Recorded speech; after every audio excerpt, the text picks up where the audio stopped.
But all right, bro. Look, we got to switch it over and play a game. There's a game called Stop Me Win. So I want you to stop me when you hear a player better than Jayson Tatum. And you already know there's going to be a name on the list that you probably don't want me to ask about. But I got you to. You got to stop me if you hear a player that's better. All right.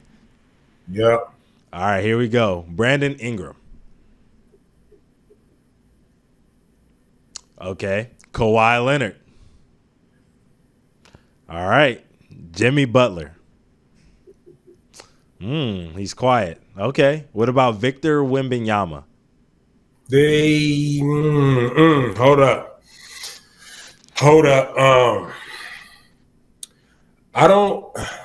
The man is 7. I think he's about 7'8". So not 7'8", bro. Almost 7'5", whatever he is. If you had your pick, I believe a lot of people would take him right now, but JB got the JT got the accolades and things like that, so we got the championship. Mm-hmm. But I'm still go with JT because he got that ring. Okay, what about Anthony Edwards? He's staying quiet. Wow. Okay, the name that I knew is gonna come up, Jaylen Brown. Oh, stop! Finals stop MVP. Just stop it right here. See, I see what you did. This is the one for the judge. This is the one for the judge to handle. You know what I'm saying? So these two players, they do a lot of stuff. They do a lot of stuff for the team.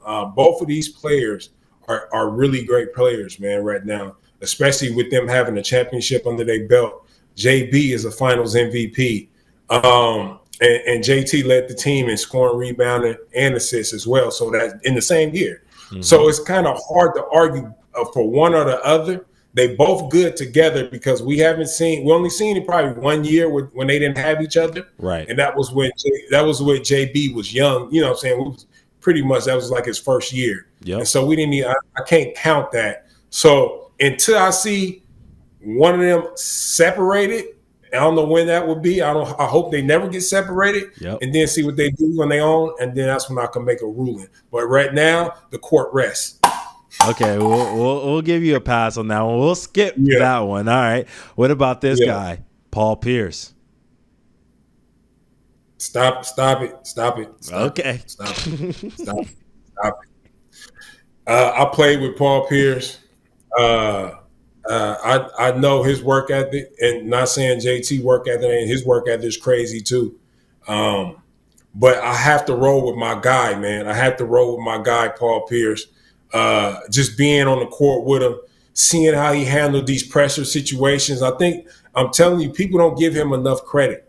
Paul Pierce was one of the clutchest players in NBA history when it came down to it. And people they don't talk about this as much. Mm-hmm. And I don't know why. When you can tell a player where you're going in a crucial situation and then point to it and then go there and still hit the shot, come on, man. I got to go with my guy. The truth. All right. The truth will set you free. The truth. Everybody should know that. As always, I have to finish out the list just so you can hear it and tell me how you feel. Anytime I bring up a player who's currently in the NBA, this is based off of how they're currently playing, not their peak, okay? Former players get the luxury of doing peak. Current players is how you are right now. Kevin Durant. He's staying quiet. LeBron James. He's staying quiet. Wow. Okay. Larry Bird. Hold it. Okay. I seen Larry Bird, all these tapes and everything. I know how he was a killer back then, and in a good way. And I know that. He was one of the clutchest players too as well. Since I haven't seen as much as I've seen JT, you know what I'm saying? But I know he's a 3-time champion. He's a 3-time champion, and he got MVPs to go along with that as well. Yep. He may be 4. I'm right. He's 3-time, right? He's a 3-time champion. Yep. Yeah. So he got, and I think he was the last one that won 3 MVPs in a row. He had to have been. Had to have Yeah, he's been. one of the last ones. I think he was one of them that won three in the last one. I think it was the last one that won 3 MVPs in a row. One of them. Yep. Yeah, so I'm gonna go with Larry Bird. Okay, that's it. That's the list, man. That's the list. So I respect it. I respect your decisions. I was a little worried about that LeBron take. I don't know if people are going to agree with that one in the comments, but that's up to you. All right.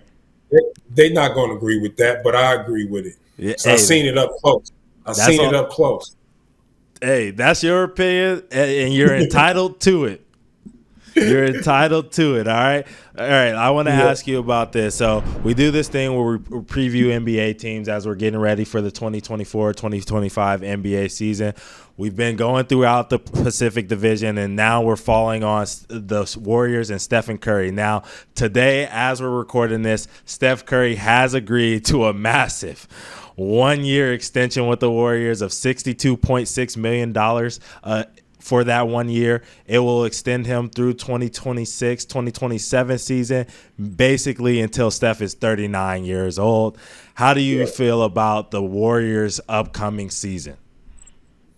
But the Warriors, they got a tough upcoming season coming up because they got to figure the direction they want to go in and how they want to go moving forward. Because I believe they lost Klay Thompson. That's one of their staple players. When you lose a player like that, it's not just you losing just one player.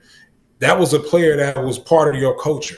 And you lose that, sometimes it's a shock to the team when they first get out there and really try to gather themselves and start to play. See, they haven't played any games yet. I wanted to see those first few games to see how they play without Klay and how the players react to it. So they're going to have a tough one. And to get back in contention for a championship, I think it still moves to be made maybe.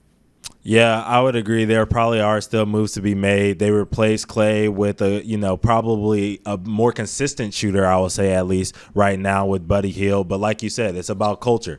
Buddy Hield doesn't understand Warriors culture, you know what I mean? And he has to come in and fit in with this team. This team already knew how everybody played with Klay. Now this guy, other guys, they're going to see Klay's out. They're going to be like, oh, that's more opportunities for me to get shots. You know what I mean? For me to carve out my way. If you don't think Brandon Potts is going to sit there and say, oh, Klay's gone, I got to go get me, you're crazy. You know what I'm saying? So guys got to figure out how to do that and still play with Steph Curry. He's got to find a way to lead a younger group of guys because their team is going to be younger with Klay stepping out, like you said.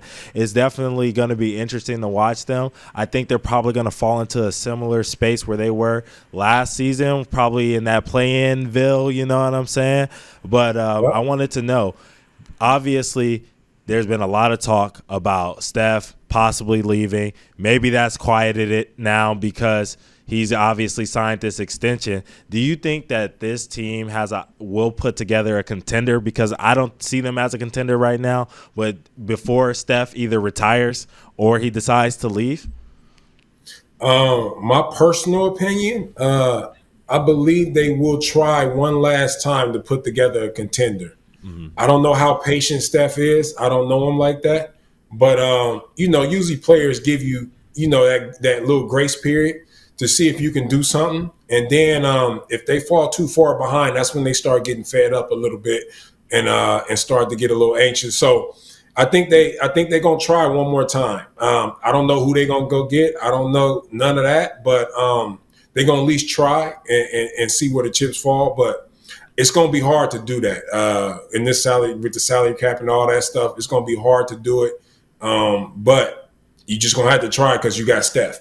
You don't want to make him mad and have him upset. If you got Steph on the team and you're willing to keep Steph, that means you willing to try to go for everything and win the championship. Yeah, obviously you're a Bay dude, went to Cal, Berkeley. Yeah. Did you grow up a Warriors fan?